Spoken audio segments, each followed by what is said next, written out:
Hello my friends, hello again. Here we are, part 6 of Les Leo un libro en inglés.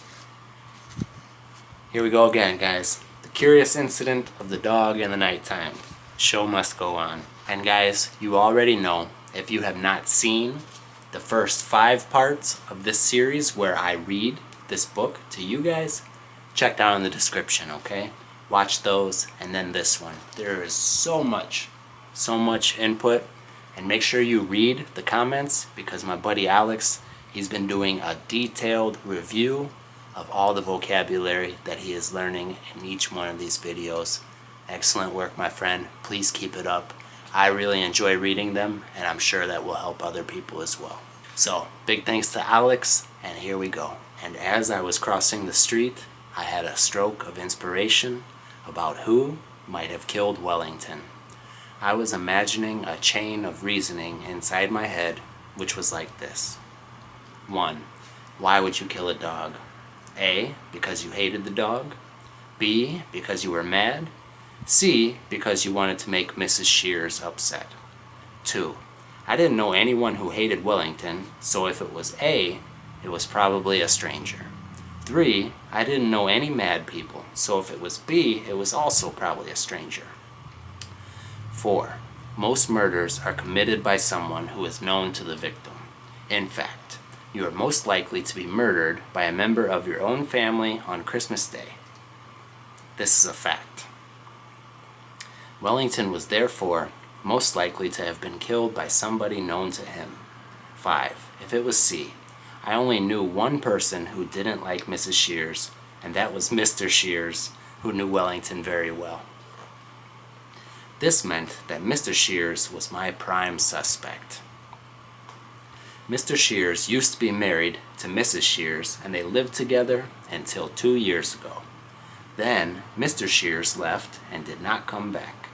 This was why Mrs. Shears came over and did lots of cooking for us after Mother died, because she didn't have to cook for Mr. Shears anymore, and she didn't have to stay home and be his wife.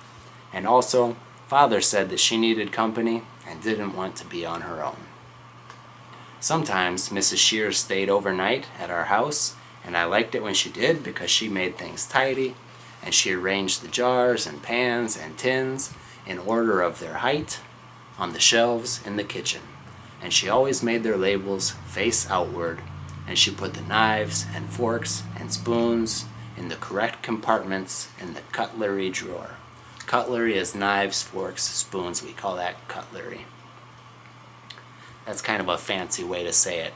Here, I would say silverware. Okay, silverware.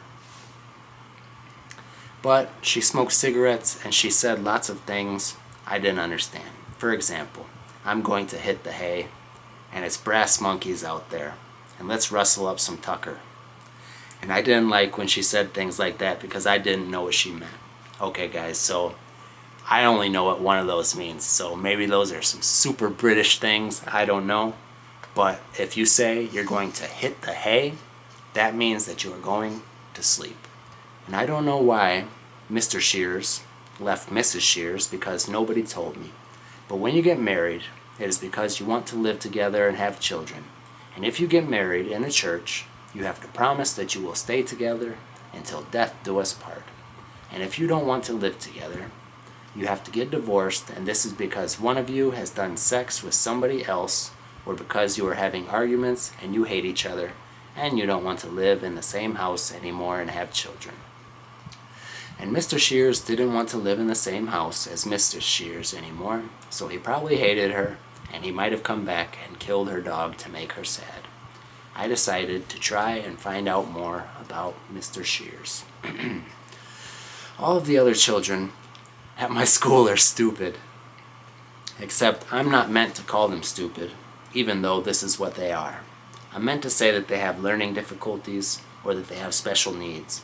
But this is stupid because everyone has learning difficulties, because learning to speak French or understanding relativity is difficult, and also everyone has special needs, like Father, who has to carry a little packet of artificial sweetening tablets around with him to put in his coffee to stop him from getting fat.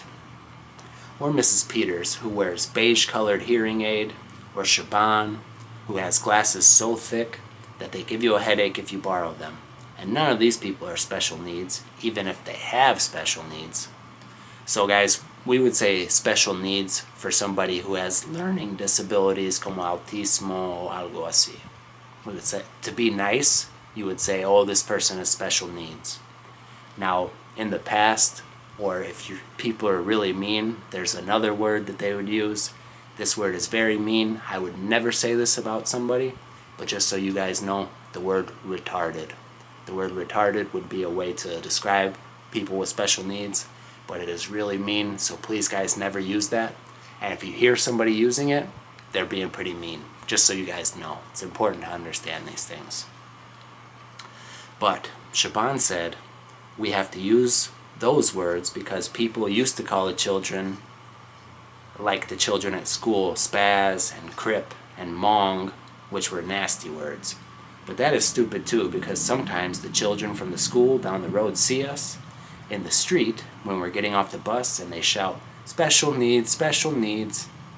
But I don't take any notice because I don't listen to what other people say, and only sticks and stones can break my bones, and I have a Swiss Army knife if they hit me, and if I kill them it will be self-defense and I won't go to prison. I am going to prove that I am not stupid. Next month I'm going to take my A level in maths, and I'm going to get an A grade. No one has ever taken an A level at our school before, and the headmistress, Miss Gascoigne, didn't want me to take it at first. She said they didn't have the facilities to let us sit A levels. But Father had an argument with Miss Gascoigne, and he got really cross. Mrs. Gascoigne said they didn't want to treat me differently from everyone else in the school, because then everyone would want to be treated differently, and it would set a precedent. And I could always do my A level later, at 18. I was sitting in Mrs. Gascoigne's office with Father when she said these things. And Father said, Christopher is getting a crap enough deal already, don't you think?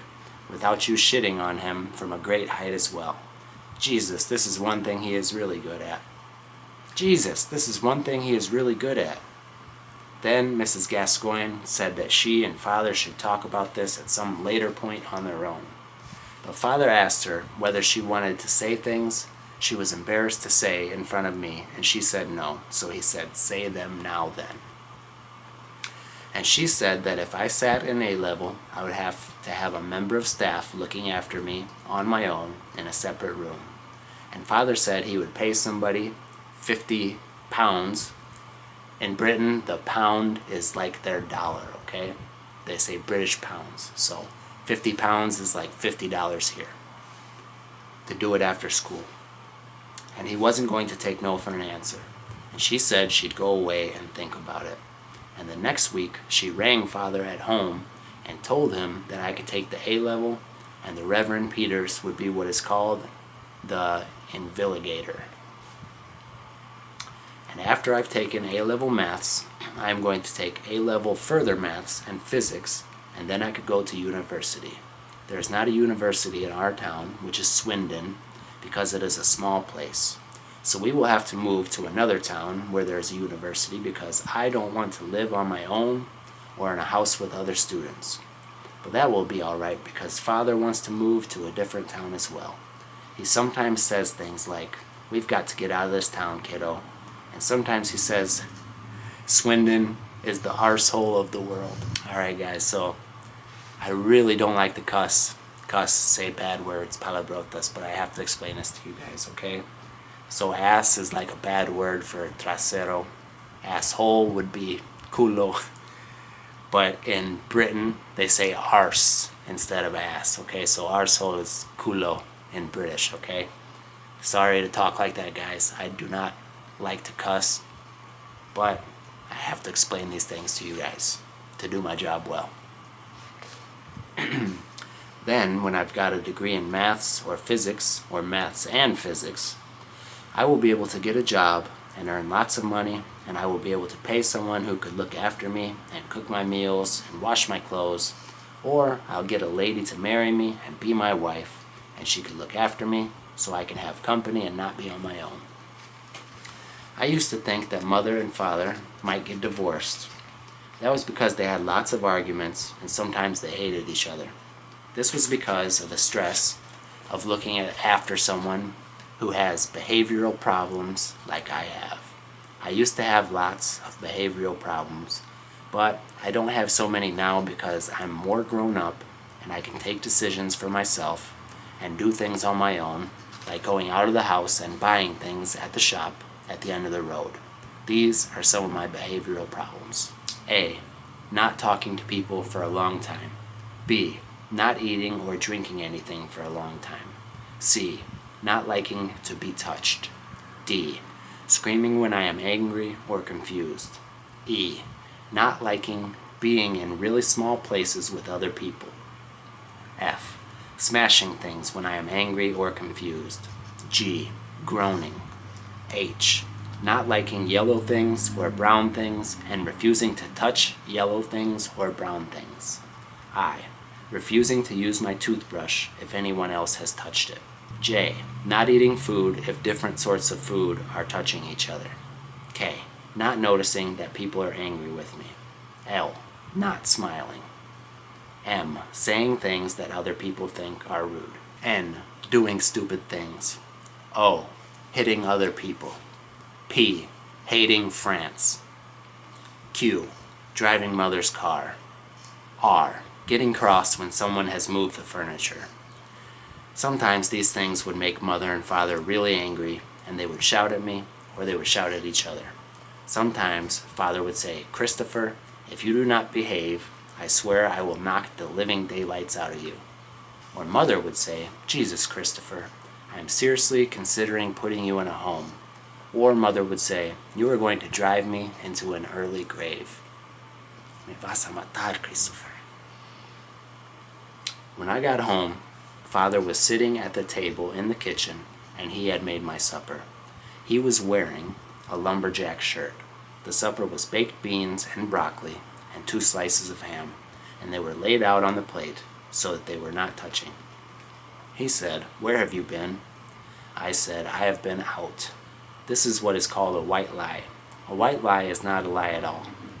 It is where you tell the truth, but you do not tell all of the truth. This means that everything you say is a white lie because when someone says, for example, "What do you want to do today?" you say, "I want to do painting with Mrs. Peters." But you do not say, "I want to have my lunch, I want to go to the toilet, I want to go home after school, I want to play with Toby, I want to have my supper, and I want to play on my computer, and I want to go to bed."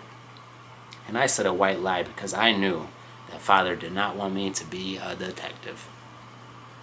Father said, "I have just had a phone call from Mrs. Shears." I started eating my baked beans and broccoli and 2 slices of ham.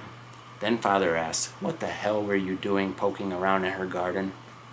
Poking around means to look, searching for something that is not your business. Like looking in somebody else's room for something would be poking around, okay? Like, casi chismoso. I said I was doing detective work and trying to find out who killed Wellington. Father replied, "How many times do I have to tell you, Christopher?" The baked beans and the broccoli and the ham were cold, but I didn't mind this. I eat very slowly, so my food is nearly always cold. Father said, "I told you to keep your nose out of other people's business." I said, "I think Mr. Shears probably killed Wellington." Father didn't say anything. I said, "He is my prime suspect because I think someone might have killed Wellington to make Mrs. Shears sad, and a murder is usually committed by somebody known." Father banged the table with his fists really hard so that the plates and his knife and fork jumped around, and my ham jumped sideways so that it touched the broccoli, so I could not eat the ham or the broccoli anymore. Then he shouted, "I will not have that man's name mentioned in my house." I asked, "Why not?" He said, "That man is evil." And I said, "Does that mean he might have killed Wellington?" Father put his hands on his head and said, "Jesus wept." And I could see that Father was angry with me, so I said, "I know you told me not to get involved in other people's business, but Mrs. Shears is a friend of ours." And Father said, well, she's not a friend anymore. And I asked, why not? And Father said, okay, Christopher, I'm going to say this for the last and final time. I will not tell you again. Look at me when I'm talking to you, for God's sake.